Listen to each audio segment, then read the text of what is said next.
Hello dear students, welcome to the CUT classes organized by Shaheen Group of Institution and I am Farooq Atiq. As you all know very well that NTA has issued new syllabus for the upcoming examination of CUT 2025, that is 2025, and in this syllabus they included a new topic, that is science and technology. We can say general science, and second one is the environmental studies, है ना। तो यहाँ पे हमें general science का देखना है, तो हमें बहुत ज़्यादा डीप या डिटेल नहीं जाना है इन सारे टॉपिक्स में। हमें सिर्फ ये देखना है कि हमारे 8, 9, 10th स्टैंडर्ड्स के जो एनसीईआरटीज़ है वो साइंस को लेकर क्या कहते हैं, उसके अंदर क्या सिलेबस है, और उसमें भी बिट बाय बिट और टॉपिक बाय टॉपिक सारा डिटेल नहीं करना है हमें। जो हमारे day to day life science, day to day life में जो साइंस यूज़ होता है उस पर ज़्यादा फोकस करना है। और एनवायरनमेंट का तो आप लोगों को सभी को पता है, एनवायरनमेंट आजकल के टाइम पीरियड में जो है तो बहुत ज़्यादा ही इम्पोर्टेंट टॉपिक बन चुका है। एक लेमैन, कॉमन मैन से लेके तो वीवीआईपी पर्सनैलिटी तक सभी इन्वायरमेंटल चेंजेस को लेकर परेशान हैं। पॉलिटिशियन से लेके फिलोसोफर तक, थिंकर्स तक सभी को पता है कि हमारा जो क्लाइमेट चेंज हो रहा है उसका जो इम्पैक्ट है, जो हज़ार्डस इफ़ेक्ट रहेंगे आने वाली जनरेशन पे क्या हो सकते हैं, और उन इफ़ेक्ट्स को रोकने के लिए जो कोशिश की जाती है, हमें बस यही देखना है कि हमारे सराउंडिंग में जो चीज़ें हैं वो कैसी है, कुदरत ने उन्हें कैसे बनाया है। ह्यूमन एक्टिविटी की वजह से, जिसे हम कहते हैं एंथ्रोपोजेनिक एक्टिविटी की वजह से जो चेंजेस हमारे क्लाइमेट में हुए हैं, उन चेंजेस को हम रिवर्स कैसे कर सकते हैं, उन्हें कैसे रोकते हैं, जो डिटोरिएशन हो रहा है उसे कैसे रोका जाए, ये सारे जो प्रिकॉशंस लेंगे, जो स्टेप्स लेंगे, ये सारी चीज़ों को इनकी स्टडी हमारे इस सिलेबस में रहेगी। साइंस पे फॉल बैक करते हैं। साइंस के अंदर जैसे कि मैं आप लोगों को बता रहा था कि हम लोगों को जो है आपको 8, 9, 10th स्टैंडर्ड के एनसीईआरटी तक करना है। ये जो टॉपिक है, ये जो सिलेबस है, आपको सिर्फ सीयूटी के लिए नहीं बल्कि किसी भी एग्जामिनेशन के लिए काम में आएगा। आप जैसे कोई गवर्नमेंट एग्ज़ाम की आप तैयारी करेंगे आने वाले दिनों में, स्टेट पीसीएस देंगे या यूपीएससी देंगे इवन, वहाँ पे साइंस और टेक्नोलॉजी, इन्वायरमेंट एंड इकोलॉजी को बहुत ज़्यादा इंपॉर्टेंस हासिल है, याद रखिएगा। डिज़ास्टर मैनेजमेंट भी उसी का पार्ट होता है। डिज़ास्टर मैनेजमेंट, इन्वायरमेंट, इकोलॉजी, इस तरीके से आपको एक सेक्शन बना कर दिया जाता है। पीटी और मेंस दोनों जगह आएगा आपको, ठीक है। तो यहाँ पे आप ध्यान रखिए, जो भी पढ़ रहे हैं बिल्कुल फोकस रहकर, अपना ध्यान रखकर नॉलेज को गेन करने की कोशिश करो। टॉपिक बहुत आसान है, मैं यहाँ कोशिश करूँगा आपको इजी से इजी वे में टॉपिक को एक्सप्लेन करूँ ताकि आपकी अंडरस्टैंडिंग अच्छी हो और आपका कंसेप्ट बने, ठीक है। So without wasting your time हम टॉपिक पे फॉल बैक करते हैं। जैसे कि हमारे 9th स्टैंडर्ड की जो एनसीईआरटी है उसके अंदर चैप्टर नंबर 3 है atomic structure and the molecules, atoms and the molecules कहकर। तो यहाँ पे मैं आपको बताऊँगा कि भाई एटम्स क्या होते हैं। देखिए, ये टॉपिक चूज करने का मेन मकसद ये है, एटम जो है ये सारी चीज़ की बुनियाद है। सारे जो हमारे मैटर है, जो मटेरियल बना हुआ है वो क्या है, एटम से ही बनता है, ठीक है ना। अगर ये चीज़ें समझ में आएगी तो इसके फर्दर जो चीज़ें हैं आपको अंडरस्टैंड करने में आसानी होगी।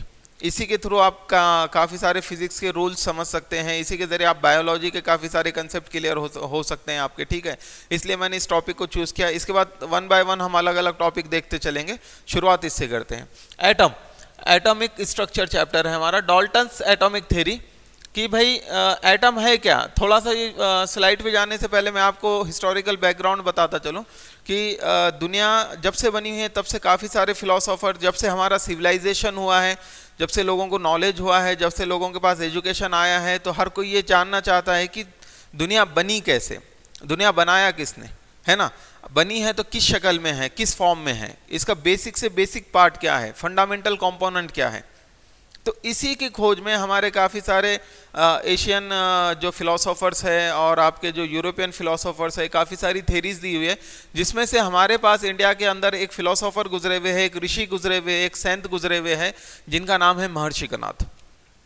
महर्षि कनाद ने 2500 ईयर्स एगो यानी 500 बीसी के अंदर एक कंसेप्ट दिया था कि हमारा जो पदार्थ है यानी मैटर है, ये एक स्मॉलेस्ट पार्टिकल से बना हुआ है। जो भी मैटर है, जो भी मटेरियल है, ये आपका स्मॉलेस्ट पार्टिकल से बना हुआ होगा, है ना।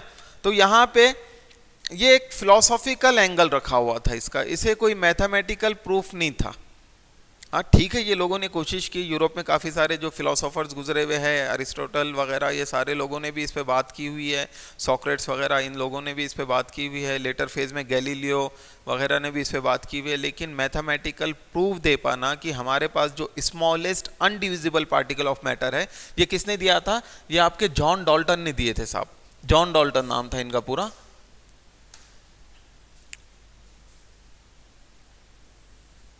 यहां पे देखिए जो जे लिखा हुआ है, ये जॉन डाल्टन साहब ने 1807 में एक थ्योरी प्रपोज करते हैं, जिसके अंदर वो कहते हैं कि atom is the smallest particle, smallest and the indivisible particle of matter. ठीक है, एटम जो है ये सबसे छोटा है और इसे फर्दर हम डिवाइड नहीं कर सकते, ऐसे पार्टिकल को इन्होंने एटम कहा था। और इसके लिए मैं काफ़ी सारे पॉस्टुलेट दिए, मैथमेटिकल प्रूफ दिया इन्होंने, तो मैं स्लाइड रीड करते चलता हूं और साथ ही साथ एक्सप्लेन करता चलूंगा कि 1803 to 1808 atomic theory had been given by the John Dalton. The main points of the Dalton's atomic theories are, point number 1 is that elements consist of minute indivisible indestructible particles called the atom. ठीक है, यहाँ पे element जो है आपका, जो material है, जो मैटर है, वो कंसिस्ट करता है इनडिविजिबल, इंडिस्ट्रक्टिबल, है ना, और माइन्यूट यानी छोटे से छोटा, उससे ज़्यादा जिसे हम फर्दर डिवाइड नहीं कर सकते, उसे हम क्या कहेंगे?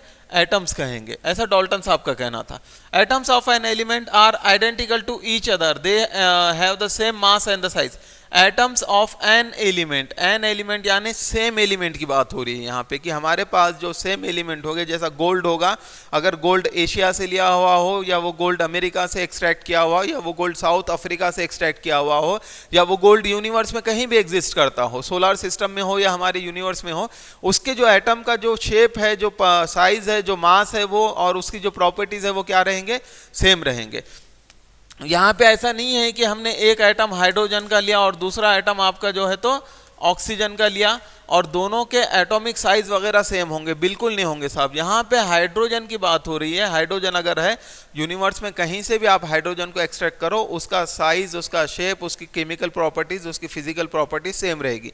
उसी तरीके से अगर हम गोल्ड लें तो उसका भी सेम होगा, ऑक्सीजन ले तो उसका भी सेम होगा, और आपका सिल्वर ले तो उसका भी यूनिवर्स में उसकी प्रॉपर्टीज सेम होगी। ये हमारी सेकंड स्टेटमेंट कहती है। थर्ड वाली क्या कह रही है? Atoms of the different element differ in the properties and have the different mass and size. Already explain किया मैंने कि हमारे जो एटम्स है ये अलग अलग एलिमेंट के, उनके मास और साइज अलग अलग होगा। ऑब्वियस होगा, जैसे दो पर्सन्स आइडेंटिकल नहीं हो सकते हैं, उनकी प्रॉपर्टीज सेम नहीं हो सकती है, हर इंसान यहाँ पे यूनिवर्स में जो है यूनिक है, उसी तरीके से हमारे ये जो एलिमेंट है, इनके एटम क्या है? यूनिक है। Atoms can not be created, destroyed और transformed into the atoms of the other element. देखिए ये जो बात हो रही है साहब, ये आज के दौर में रॉन्ग साबित होती है। ये 1807 में बात की गई थी, तो यहाँ पे 1807 के टाइम पे ये चीज़ सही थी। आप लोगों को पता है ये एकदम इनिशियल स्टेट है मैटर की क्वालिटीज क्या है उसको डिस्कवर करने के लिए, है ना, कि मैटर की जो प्रॉपर्टीज है, हमारे एटम की जो प्रॉपर्टीज है, उसकी किस तरीके से प्रॉपर्टीज बनी हुई है, वो डिस्कवर करने के लिए टाइम पे ये एकदम इनिशियल फेज था। ये 1807 का टाइम पीरियड है। इसके बाद फर्दर यहाँ पे रिसर्च होता है, उसके बाद बहुत ज़्यादा रिसर्च हुआ था।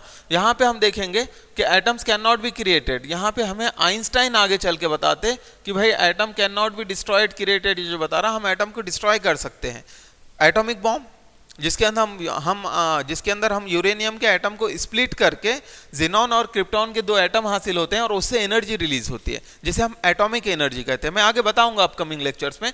तो यहाँ पे डाल्टन साहब ने ये पोस्टुलेट्स दिए थे, एटम की डेफिनेशन दी with the smallest particle of an element is called an atom. An atom can take part in the chemical combination and does not occur free in the nature. ठीक है, atom molecule के form में रहेगा, अलग से एक atom नहीं रहेगा। इवन हम हाइड्रोजन ये एलिमेंट को इस तरीके से भी रिप्रेजेंट करते हैं ना, वो इस तरीके से रहेंगे। 1 से 2 आपके एटम एक जगह मिलकर एक मॉलिक्यूल फॉर्म करेंगे, smallest free in the nature. The atom of the hydrogen is the smallest and the lightest. ठीक है, पेरियोडिक टेबल आपने देखा है, पेरियोडिक टेबल में हाइड्रोजन क्या है? पहले नंबर पे है, जिसके पास एक प्रोटॉन है और एक इलेक्ट्रॉन है। तो जाहिर सी बात है जिसके पास सिर्फ एक प्रोटॉन है, एक इलेक्ट्रॉन है, तो उसका क्या होगा? वेट सबसे कम होगा। लाइटेस्ट है यूनिवर्स के अंदर। एग्जाम्पल यहाँ पे दिया सोडियम, आपको पता है सोडियम को नेट्रियम कहते हैं लैटिन लैंग्वेज में, और इसका सिंबल Na है। इसका एटॉमिक नंबर जो है 11 है, एटॉमिक मास जो है 23 है। दूसरा है कैलियम, हाँ, तीसरा है कैल्शियम, ये एग्जाम्पल के तौर पे, और हाइड्रोजन, ऑक्सीजन, नाइट्रोजन, सल्फर, इस तरीके से आप काफ़ी सारे यहाँ पे हमारे पास एलिमेंट है। ठीक है, एक सजेशन, जब ये एलिमेंट यहाँ पे आए तो आपको देता चलूँ कि आपने 20 नंबर तक, एटलीस्ट 20 नंबर तक पीरियोडिक टेबल में हमारे जो एलिमेंट्स हैं उनको याद करना है विद देयर एटॉमिक मास। ठीक है, यहाँ पे एक चीज़ और हमारे सामने आई कि मैंने अभी यहाँ बताया मैटर की बात किया मैंने, भाई मैटर है क्या, कि इंडिविजिबल, जब हम इसकी डेफिनेशन पढ़ रहे थे, smallest particle of an element is called an atom, यहाँ पे बताया मैंने indivisible indestructible particles called the atom, element consist of, यहाँ पे हम मैटर भी वर्ड यूज कर सकते हैं। साहब मैटर है क्या, मैटर क्या है, anything that can occupy space and having mass is called matter. हर वो चीज़ जिसके पास अपना मास है, अपनी कमियत है, और जो स्पेस घेरता है उसे हम मैटर कहते हैं। फॉर एग्जाम्पल, मैं हूँ रूम के अंदर, मैं इंटर हुआ, मैं जैसे ही रूम में इंटर हुआ, रूम में जितनी मेरे साइज की एयर थी वो डिस्प्लेस हो चुकी है, यानी मैंने यहाँ के प्लेस ऑक्युपाई किया। मास क्या होता है, मास यानी total number of particle presents in a body. याद रखिए, छोटी छोटी डेफिनेशंस भी साथ में याद रखिए। मास क्या होता है, total number of particle presents in a body, कि एक बॉडी के अंदर टोटल नंबर ऑफ पार्टिकल जो है वो मास है। मास कभी भी चेंज नहीं होगा। फॉर एग्जाम्पल, मेरे बॉडी के अंदर 1 बिलियन सेल है, अगर मैं अर्थ पे हूँ तब भी मेरे बॉडी में 1 बिलियन सेल रहेंगे, मैं मून पे चले जाऊँ तब भी 1 बिलियन रहेंगे, मैं मार्स पे चले जाऊँ तब भी 1 बिलियन रहेंगे, है ना। यहाँ पे जो चेंज होता है वो होता है आपका वेट। वेट कैसे चेंज होता है, ग्रेविटेशनल पुल की वजह से। अगर अर्थ पे मेरा वेट 60 kg है अज्यूम कीजिए, तो मास पे मून पे जाके कितना हो जाएगा आपका, 10 kg हो जाएगा, क्योंकि मून का ग्रेविटेशनल पुल जो है अर्थ के ग्रेविटेशनल पुल के 1/6 है। यानी मून की जो शक्ली क़ुव्वत है, जो खींचने की ताकत है, जो ग्रेविटेशनल फोर्स है, जो ग्रेविटेशनल पुल है, वो अर्थ के ग्रेविटेशनल पुल के सिर्फ 1/6 है। फोर्स कम है, साइज छोटा है, तो वहां पे आपका वेट कम हो जाएगा। लेकिन जो नंबर ऑफ सेल्स है, जो मास है मेरे बॉडी में, वो क्या होंगे, कम चेंज हो गए क्या, नहीं होंगे।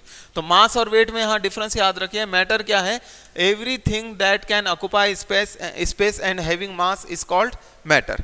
मैटर के कई सारे टाइप है ना, सॉलिड, लिक्विड, गैस, ये इसके 3 स्टेट है जो हमें पता है, नॉर्मल लाइफ में हम डिस्कस करते हैं, सॉलिड, लिक्विड एंड गैसेस। इसके बाद प्लाज्मा 4th स्टेट है मैटर की, और उसके बाद बोस आइंस्टाइन कंडेंसेशन। इस तरीके से मैटर की अलग अलग स्टेट है। लेकिन हमारे अर्थ के ऊपर जो नॉर्मल मैटर्स की जो स्टेट्स पाई जाती है वो सॉलिड, लिक्विड एंड गैसेस है। ठीक है, इस टॉपिक में मैंने काफ़ी सारे टॉपिक इंटीग्रेट किया। फॉर एग्जांपल, अभी मैटर बता दिया आपको, ग्रेविटेशनल पुल बता दिया, वेट और मास का डिफरेंस बता दिया। इन चीज़ों को आपने आराम से सुन के नोट डाउन करते चलना है। ठीक है, बहुत इंपॉर्टेंट लेक्चर है, आगे आपको बहुत फ़ायदा देगा। आगे चलते हैं अगले स्लाइड की तरफ। थॉमसन मॉडल ऑफ एटम देखेंगे हम।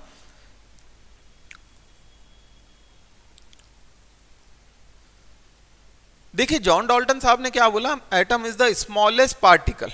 एटम क्या है, स्मॉलेस्ट पार्टिकल है। लेकिन इनके थ्योरीज को, इनके पोस्टुलेट्स को लिमिटेशंस थे। क्या थे, अगर एटम स्मॉलेस्ट पार्टिकल है, जो फोर्स ऑफ अट्रैक्शन है, ये आ कहां से रहा है।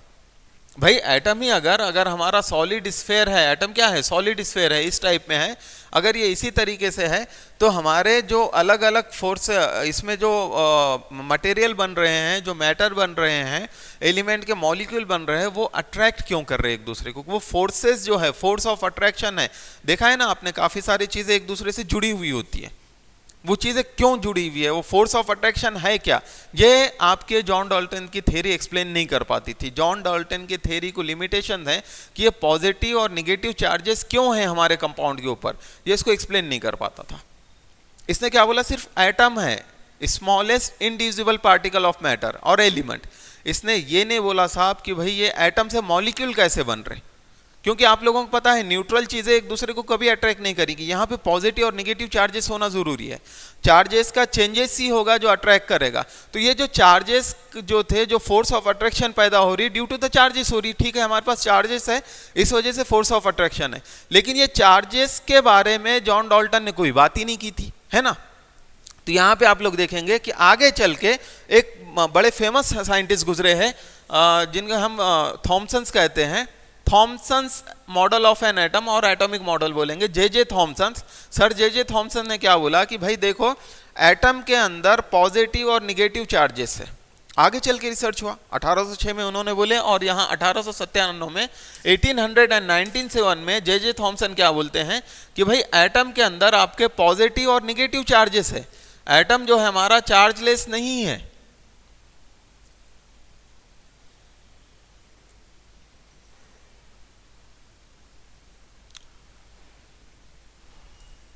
एटम जो है साहब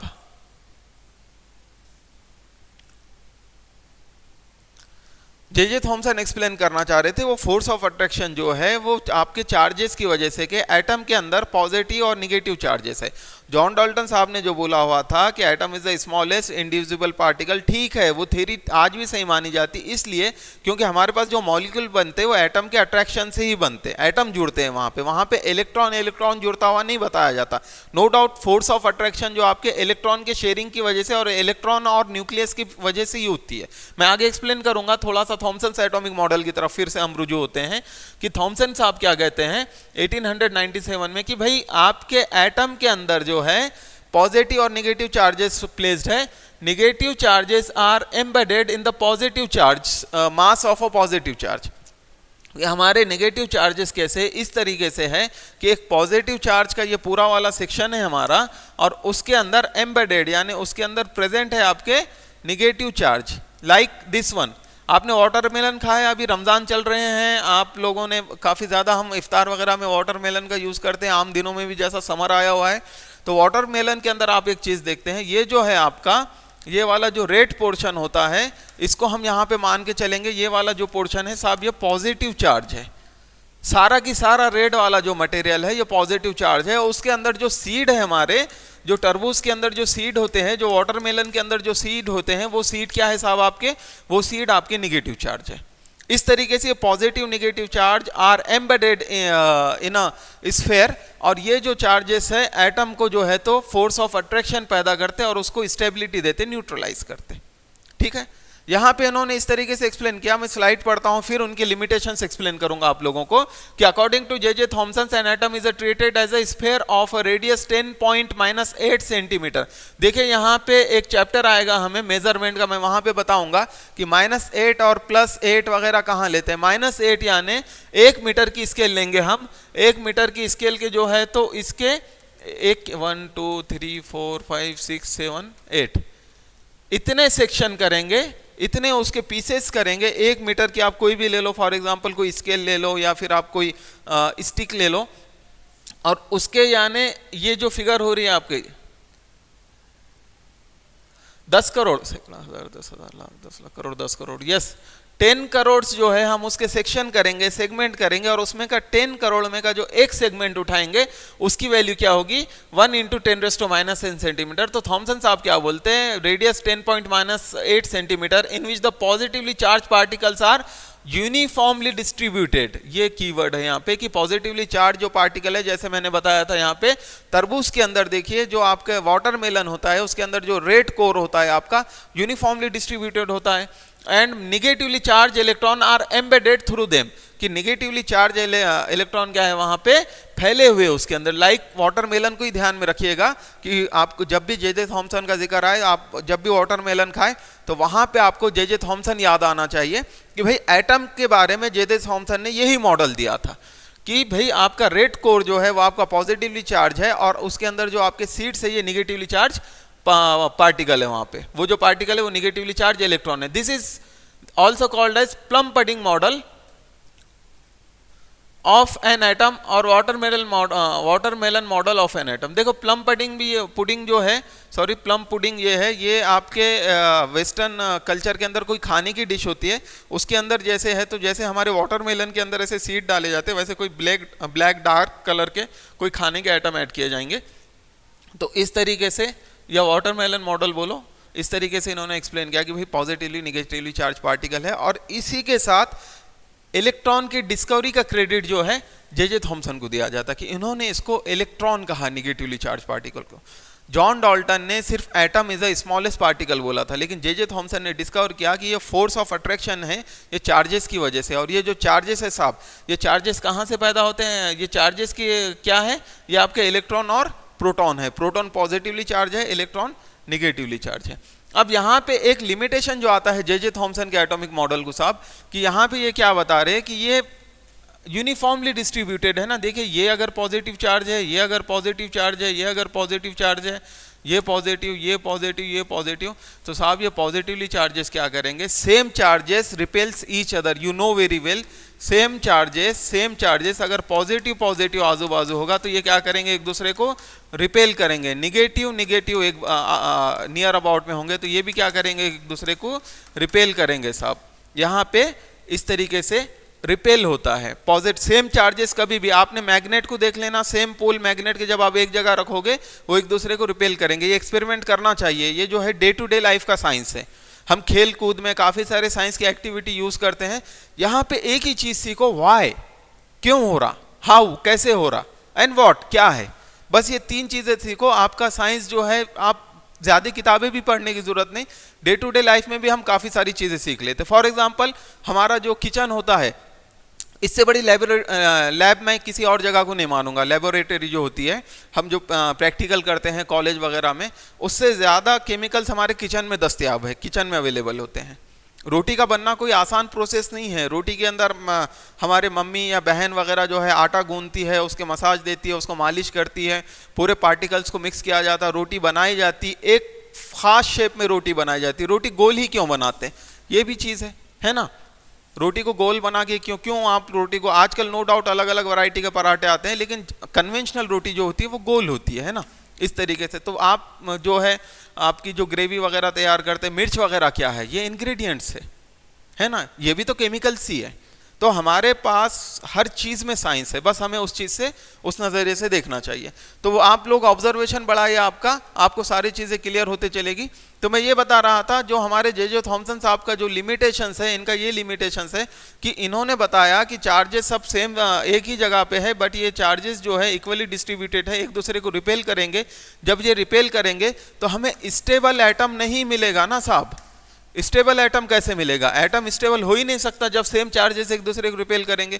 और एटम जब स्टेबल नहीं होगा तो यूनिवर्स कैसे क्रिएट होगा? मॉलिक्यूल नहीं बनेंगे तो आपका कंपाउंड नहीं बनेंगे, कंपाउंड नहीं बनेंगे तो यूनिवर्स की पॉसिबिलिटी ही एग्जिस्ट नहीं कर सकती। हमारे पास एटम स्टेबल है, जिसको थॉमसन साहब एक्सप्लेन नहीं कर पाए, और इनके इस लिमिटेशन को कवर करने के लिए लॉर्ड रुदरफोर्ड अपना एटॉमिक मॉडल प्रपोज करते हैं।